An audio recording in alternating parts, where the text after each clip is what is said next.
नमस्कार दोस्तों। आप लोगों में से बहुतों के मैसेजेस और मेरे फेसबुक पर भी आपके कमेंट्स में इस बात का जिक्र लगातार किया जाता रहा कि आप महंगाई पर क्यों नहीं कुछ बोलते हैं। महंगाई एक बड़ा मसला है और इससे देश का हर परिवार जूझ रहा है। सभी परेशान हैं। जाहिर है, ऐसा नहीं है कि मेरे दिमाग में महंगाई कोई मुद्दा नहीं रहा उस पर मैंने पहले भी लिखा भी कहा भी। लेकिन जब आपकी तरफ से यह बात ज़्यादा दफ़ा कही जाने लगी कि महंगाई पर तो आपको बोलना चाहिए, तो मुझे लगा कि थोड़ा विस्तार से इस पर अपनी बात रखी जाए। सरकार ने हाल में मॉनेटरी पॉलिसी के ज़रिए जो चेंजेस किए, 2 बड़े चेंजेस किए। एक की रेपो रेट को सरकार ने बढ़ाया और वो 40 बेसिस पॉइंट बढ़ा है।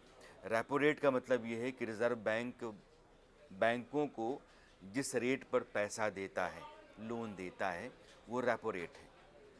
रिवर्स रेपो रेट, बैंक जब रिज़र्व बैंक के पास अपना पैसा रखते हैं उस पर जो इंटरेस्ट मिलता है, वो रिवर्स रेपो रेट है। तो एक तो रेपो रेट बढ़ा। महंगाई से इसका कोई रिश्ता नहीं, मैं पहले साफ करूं, लेकिन ज़िंदगी से है। तो रेपो रेट जब बढ़ता है तो आप यूँ मानिए कि लगभग 50% जो लोन हम आप और लेते हैं, उसका सीधा सीधा रिश्ता रेपो रेट से होता है।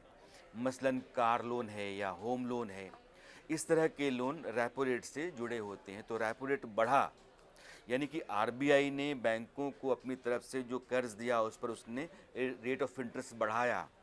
तो बैंक फिर हमारे ऊपर इंटरेस्ट बढ़ाएंगे, तो ईएमआई जो कार की है और मकान की है वो बढ़ जाएगी। ये माना जाता है, अमूमन होता यही है। लेकिन रेपो रेट क्यों बढ़ाया सरकार ने? जब हमारे ऊपर बोझा इस महंगाई में आना ही है तो फिर राहत तो है नहीं। आगे समझते हैं।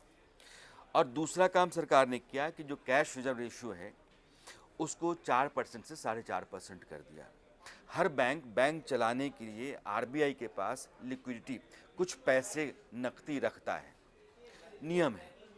तो पहले वो 4% था, अब 4.5% हो गया, यानी कि 50 बेसिस पॉइंट उसमें भी इजाफा हुआ।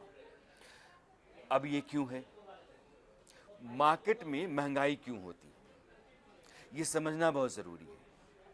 मेरे आपके पैसे पैसे बहुत ज़्यादा हैं, मार्केट में पैसा है और सामान कम है, सप्लाई कम है, महंगाई बढ़ेगी। पैसा कम होगा तो लाजमी है कि महंगाई नीचे आएगी।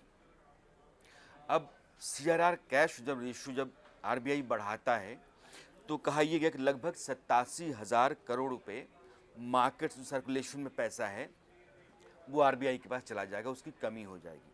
पैसे की कमी होती है तो यह माना जाता है कि चीज़ों के दाम नीचे आएंगे। सरकार ने दाम पर काबू करने के लिए, जो खुदरा महंगाई है, जो मेरी आपकी ज़रूरतों के रोज़ के सामान होते हैं, उनकी महंगाई का दर आज की तारीख में 7% है और 6% से नीचे रखने का सरकार ने ऐलान किया था कि जो पहली तिमाही होगी 2022 और 23 का, यानी कि अप्रैल मई जून 2022, इसमें 6% और उसके नीचे इसको किया जाएगा। लेकिन ऐसा लगता नहीं है। तो ये चीज़ें जो महंगी हैं, इन पर काबू पाने के लिए सरकार ने 3-4 विकल्प अपनाए। एक विकल्प तो था कि पिछले साल नवंबर में पेट्रोल डीजल के दाम में कटौती की गई, एक राहत के तौर पर वो कदम था और उससे सरकार ने सोचा कि महंगाई कम होगी, लेकिन ऐसा उसको दिखा नहीं। दूसरा ये है कि फ्री राशन की जो नीति है सरकार की, गरीबों को मुफ्त में राशन देने का, उसने उसको बनाए रखा। जब लोगों के घर में राशन पहुंचेगा तो राशन की डिमांड कम होगी, तो मार्केट में वो नहीं आएंगे ख़रीदने के लिए, तो महंगाई नीचे रहेगी। डिमांड बढ़ती है, आदमी जब बाज़ार में ज़्यादा आता है और सामान कम होता है तो महंगाई, सप्लाई कम, इसका मतलब कि महंगाई ऊपर जाएगी। सप्लाई कम करने के बहुत सारे हथकंडे भी बाज़ार में कारोबारी अपनाते हैं, बिचौलिए अपनाते हैं, लेकिन मैं सामान्य स्थितियों की बात ये कर रहा हूँ कि सप्लाई कम है, डिमांड ज़्यादा है और लिक्विडिटी मार्केट में ज़्यादा है। डिमांड भी है लेकिन पैसा नहीं है तो काम नहीं चल सकता है, लेकिन डिमांड है, लिक्विडिटी है और सप्लाई कम है तो महंगाई बढ़ती है।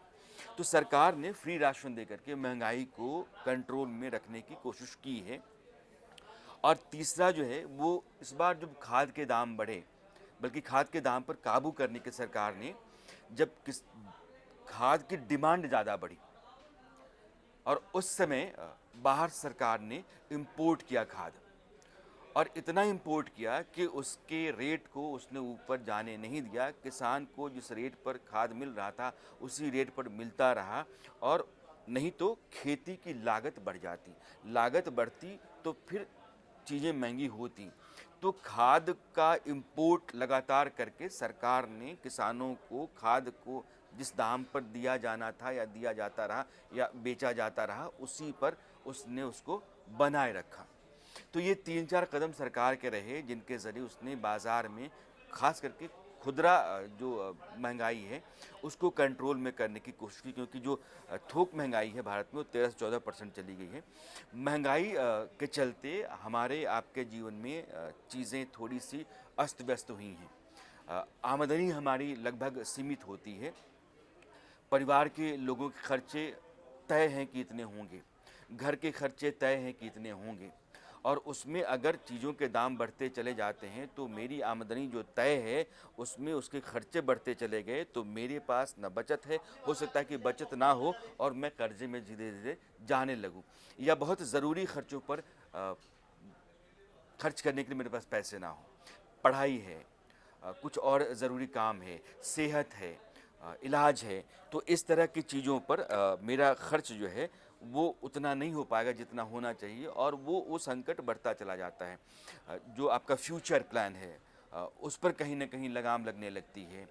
हेल्थ को लेकर के आप सीरियस ज़रूर हैं लेकिन आप उस तरह से खर्च नहीं कर पाते हैं तो आपकी बीमारी बढ़ने लगती है। तो ये सारी चीज़ें होती हैं, यह सब भी अप्रत्यक्ष तौर पर महंगाई से जुड़ी होती हैं। तो महंगाई को कंट्रोल में करने के लिए सरकार ने जितने भी जतन किए हैं, जितने भी उपाय किए हैं, वो आम आदमी को राहत देते हुए से नहीं लग रहे हैं। कारण क्या है? अभी शक्तिकांत दास जो रिजर्व बैंक के गवर्नर हैं, उन्होंने जब ये रेपो रेट बढ़ाया या फिर कैश रिजर्व रेशियो बढ़ाया तो उन्होंने कहा कि दरअसल सरकार लगातार इस बात की कोशिश कर रही है कि लोगों को राहत दी जाए, लेकिन रूस और यूक्रेन का युद्ध चल रहा है, इसके चलते और कुछ बड़े उत्पादक देशों ने जो पाबंदियां लगा रखी हैं उसके चलते ज़रूरी चीज़ें भारत में आनी बंद हो गई हैं या कम हो गई हैं, और उसके चलते महंगाई पर उस तरीके से अंकुश लगाना आसान नहीं हो पा रहा है, संभव नहीं हो पा रहा है जिस तरीके से सरकार चाहती है। तो यह सरकार के लिए भी एक चुनौती है और लोगों के लिए परेशानी का कारण तो है ही। इसलिए महंगाई हमारी आपकी ज़िंदगी में एक मुद्दा अभी है, और मुझे लगता है कि सरकार को इस पर गंभीरता से सोच करके कोई ऐसा रास्ता निकालना चाहिए। कुछ विकल्प अब भी सरकार के पास बचे हैं जिनके ज़रिए वो आम आदमी को राहत पहुँचा सके। नमस्कार।